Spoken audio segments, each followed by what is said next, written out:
People remembered one in particular. So, when did you first meet Alex Jones? 1990, my senior year. Jared's real name is Jared. Still lives close to Rockwell in a mobile home in the countryside. Even though his mother, who was watching us from the kitchen, had counselled him to be anonymous, Jared was steadfast. He wanted to be named. Right off the bat, he was odd, real strange.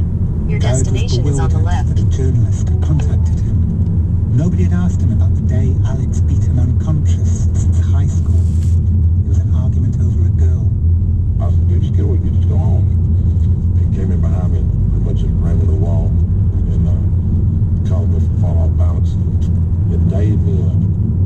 I was bird vision. I could see him, but he picked me up and I just went over and hit first and knocked me out immediately and started, my body went in convulsion. I started flipping all over the ground, and he just kept stomping on my head and kicking me in the head and kicking me in the ear and blood to my ears, my nose, and everything.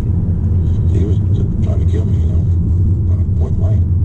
What other excuses, Yeah, I got 7 fractures of the skull and concussion and lost 20% hair in my right ear.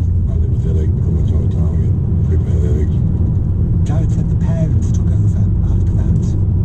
Alex's father, a dentist, offered to pay Jared's medical bills, including a $10,000 neurologist's bill. But there was a condition. Y'all just don't jump on Alex. Just leave him alone. I'll pay all the bills. So I just left him alone. Jared said Alex's father also gave Jared's parents a book about why it's wrong for people to sue people. Lots of people remember Alex beating Jared up.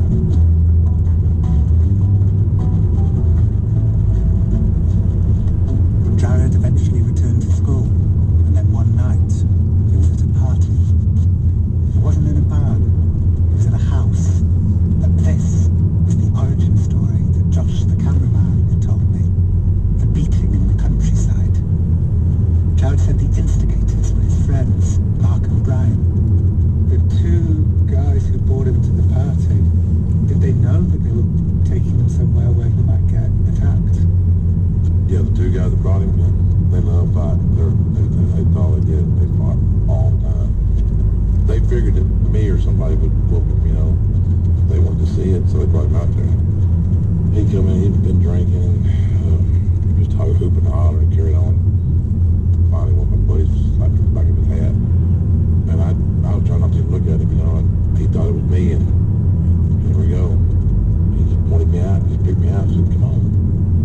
Beat your ass like I did before, Started all that flipping around, flopping around in the living room, and throwing his coat, throwing that, and he's Satan, and he's going to kill me, and I had to. It was ridiculous that he did what he did to me. I had to prove to myself and all my friends, hey man, this was a fluke deal, man. When I jumped on him, I hit him until I broke my knuckle, my hands, until I couldn't hit him no more. I just reached over and grabbed this rake, it wouldn't handle, steel rake, it wouldn't handle. And I just hit him in the back of the head with it. And it knocked him down, and when he come back up running, that's when he ran into my buddy, and that was a mistake. My buddy grabbed him by the ear and planted his knee in his face, and he just took off running, and 2 or 3 weeks later they moved. So they moved because of this fight? Because the Rolling Stone article said that he had uncovered some corruption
mailing address, showed Google Earth shots of the building, and said he would probably have to go there himself. I ask anyone else who is going to arrest the family to stop.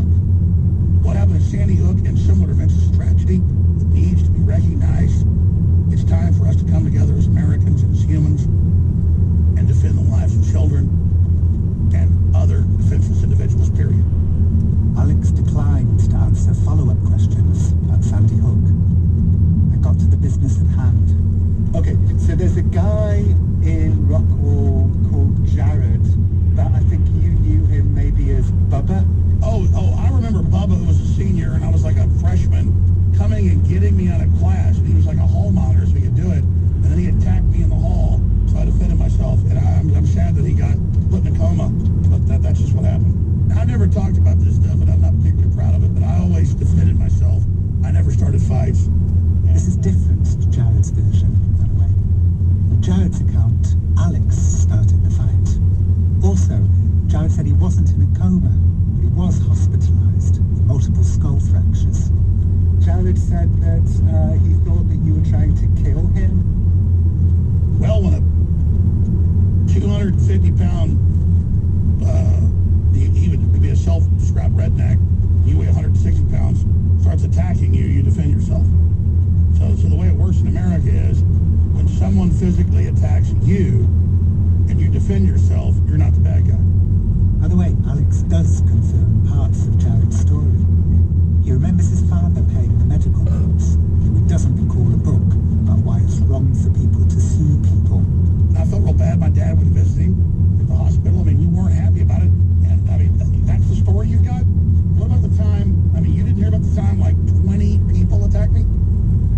Well, the other story I heard was you were at a party and some of Jared's friends attacked you. Is that the story that you mean? No, that never happened. So what supposedly happened with that? The story I heard is this. It all started with Jared, with the geography, and then you were at a party and some of Jared... I told Alex everything Jared had said about the ambush. And that's why you left town, was because of that party. That's the story that I heard. Total complete horse crap. Total Shakespearean fiction. So what happened is I wasn't that big of a guy, and everybody would start fights with me. This is just total fiction, totally made up. You didn't hear the part where the captain of the football team attacked me in the lunchroom, and I literally took on the entire senior football team? I did not hear that. That was an epic fight. That was like Hercules. It was like Popeye, like pow, pow, pow. It was just like, it was the greatest trip of my life. I mean, Later we talked to Alex's old friend Jacob, one of the football players, and Coach Randy, and no one remembers it this way. At best, Jacob said, Alex fought off 2 or 3 football players, which is actually still quite impressive. And then like the whole football team, the whole senior team, charges me like a phalanx, and I just pow, pow. I mean, it was just like, it was the best. So I thought you were actually getting to that story. No. I mean, poor Bubba starting to fight with me, that was a minor conquest. I tell you what, if Bubba wants to have charity, get in the ring with me today. I'll do it. He's a big old tough guy. Let's get in the ring right now. Well, he said he has to be very careful with his skull. Well, he physically attacked me. Like, Bronson, if I came up and punched you in the face, would you have a right to defend yourself? I would have a right to defend myself. I think it's unlikely that I would defend myself. Here's the thing, John. Did I ever punch you in the face? You've never punched me, Alex. Was I ever threatening physically to you? No. Never. Well, let's be honest. Have I not been a big old sweet teddy bear? It's true. On a personal level, Alex is adamant that the party did not happen. We confirmed that it did. We talked to 2 people besides Jared who say that they were there. One is named Marty Bottoms, says he personally attacked Alex. The other is Mark Milton. When he phoned my producer, Lena, she was asleep. He was on his tractor. But Lena recorded it as best as she could. I'm probably going to lose you when I drop down this cap rock, girl, but, yeah, it's Mark Everett Mills. Mark said he remembered Alex beating Jared unconscious in geography. And then he said this. Was all in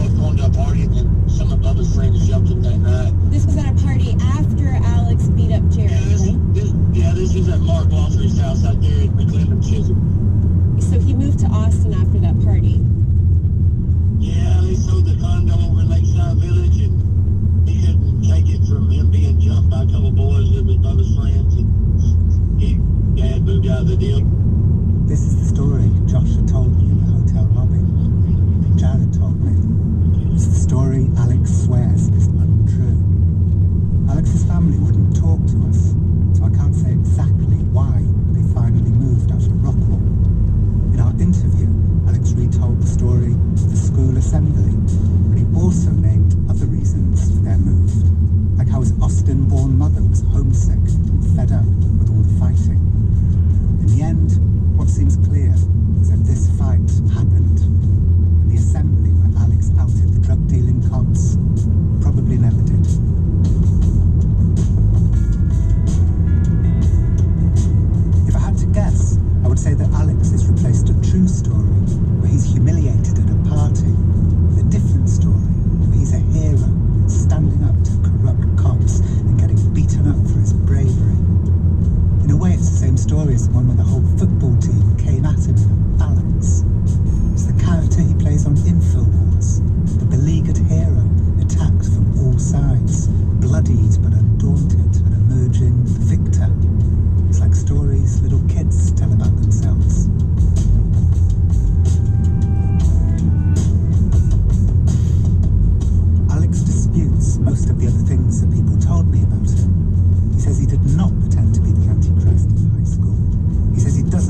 co-founder, Mr. Troy Malatia, he recently tried Axe body spray. You know that stuff?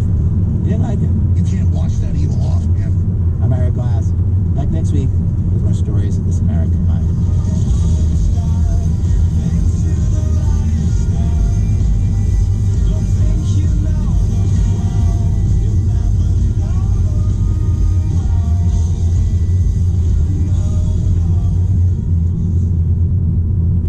Good afternoon on this Saturday, March 16th. Hope you're having a great Saturday and a great weekend so far. Thank you for spending part of it with us here at your public radio station, WUOT.